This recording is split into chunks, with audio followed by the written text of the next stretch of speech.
বাংলার সবচেয়ে বড় উৎসব দুর্গাপুজো দরজায় কড়া নাড়ছে। আর এই উৎসব মানেই ঢাকের তালে তালে উৎসবের আমেজ। মুর্শিদাবাদের হরিহরপাড়ার ঢাকিদের কদর বাড়ি কয়েক গুণ। তবে ঢাক বাজাতে গেলে সবচেয়ে গুরুত্বপূর্ণ জিনিস হলো কাঠি। আগে ঢাকিরা বাঁশের কাঠি দিয়ে বাজাতেন ঢাক, কিন্তু সময়ের সঙ্গে সঙ্গে বদল এসেছে। এখন বাজারে উঠেছে প্লাস্টিকের কাঠি। ঢাকিদের মতেই প্লাস্টিক কাঠি দিয়ে বাজাতে সুবিধে হচ্ছে অনেক বেশি। শুধু তাই নয়, দীর্ঘক্ষণ বাজালেও হাতে চাপ কম পড়ছে। প্লাস্টিকটা এখন বাজানো সুবিধা হয়। এখন মানে আগে কি কাঠি ওই বাঁশেরই ছিল, এখন প্লাস্টিক দিয়ে এখন বাজাচ্ছে। এটাতে কি কতটা সুবিধা হয়? একটু সুবিধা ভালোই হয়। কি কি হয়? কোনো শব্দটা একটু ঝনঝনে হয়, কাঠাটা একটু ভালো হয়। তাই বর্তমানে এখন সবচেয়ে বড় সুবিধা হলো এর দাম। মাত্র 20 টাকায় মিলছে এই প্লাস্টিক কাঠি। সহজলভ্য এবং সস্তা হওয়ায় এখন ঢাকিদের মধ্যে দ্রুত জনপ্রিয় হয়ে উঠছে প্লাস্টিক কাঠি। ফলে এবছরের দুর্গাপুজোয় ঢাকের তালে তাল মেলাতে কাঠির তালেও এসেছে নতুনত্ব। কদশক আগেও পুজোর আগে ঢাকিদের অন্যতম এক বিশেষ কাজ ছিল কাঠি জোগাড় করা।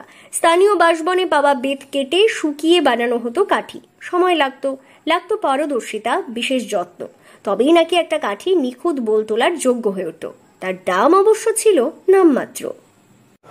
সুবিধা আমাদের আগে তো আমরা কাঠের ওই বাঁশের ইটেই বাজাইতাম। এখন আজকাল ধরেন ফাইবারের কাঠি উঠেছে, প্লাস্টিক কাঠি। এই প্লাস্টিক কাঠিতেই আমরা এখন বাজাই।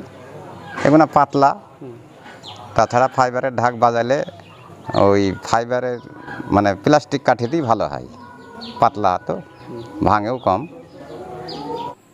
কিন্তু আজ সেই ছবি অতীত। গ্রামে বাঁশবন কমেছে, বেতের যোগান দুষ্প্রাপ্য।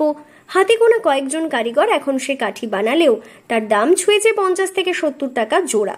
অনেক সময় পুজোর কয়েকদিনের বাজনাতেই কাঠি ভেঙে যায়, তাই বারবার কিনতে হয়। অন্যদিকে বাজার ভরে গেছে ফাইবার ও প্লাস্টিকের কাঠিতে। মাত্র 15 থেকে 25 টাকা সহজলভ্য, টেকসইও বটে। একবার কিনলে গোটা মরশুম টিকে যায়। ফলে ঢাকিদের প্রজন্ম দ্রুত ঝুঁকছে এই নতুন কাঠির দিকে। এখন প্রায় 70 থেকে 80% ঢাকি প্লাস্টিক কাঠি ব্যবহার করেন বলে জানান ঢাকি সংগঠনগুলির সদস্যরা। এখন প্লাস্টিক ব্যবহার করছি। আগে আমার বাবা দাদারা বাতার তৈরি করে ওটাই ব্যবহার করত।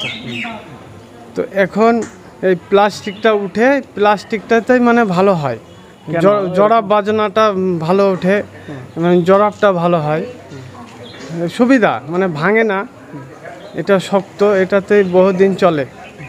আর বাঁশেরটা মানে বাড়ি লাগলে ওটা ভেঙে যায়, সেই জন্যে প্লাস্টিকটা এখন ব্যবহার করি।